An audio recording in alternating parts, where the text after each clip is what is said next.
आखिर इजराइल इतनी जल्दी सीज फायर के लिए कैसे राजी हो गया? आइए जानते हैं इस खास रिपोर्ट में।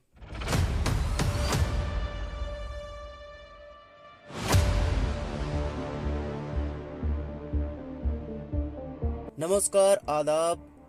टीवी नेशन भारत में आपका स्वागत है। इजराइल की रणनीति ये थी कि इजराइल ईरान पर कुछ दिन बड़े हमले करेगा और खामनेई नेतन्याहू के सामने घुटने टेक देंगे।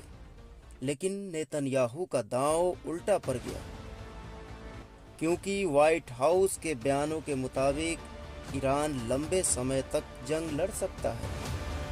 ईरान ने बहुत पहले से लंबी जंग लड़ने की तैयारी कर रखी थी और ईरान ये चाहता भी था कि जंग लंबी चले, क्योंकि ईरान पहले दिन से ही उसी रफ्तार से इजराइल पर बैलिस्टिक मिसाइलों से हमला कर रहा था। लेकिन इजराइल की रफ्तार 5 से 6 दिनों में ही कम हो गई। इजराइल बैकफुट पर आने लगा, क्योंकि इजराइल के हथियार खत्म होने लगे और ईरान इजराइल पर भारी पड़ने लगा।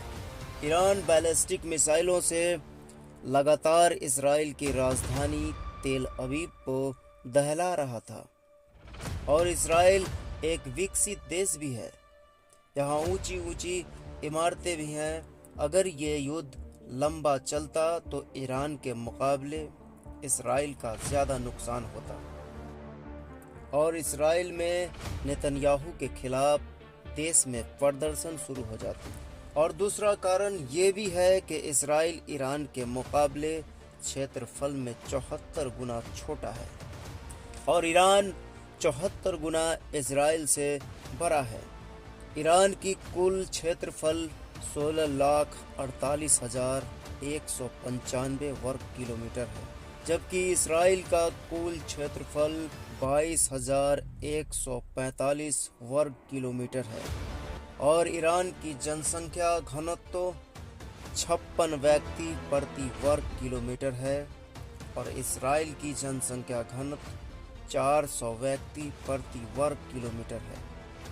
क्योंकि इजराइल का जनसंख्या घनत्व ईरान से 7 गुना ज़्यादा है, इसीलिए ईरान की एक मिसाइल गिरने पर इजराइल में ईरान के मुकाबले 7 गुना ज़्यादा तबाही होती है।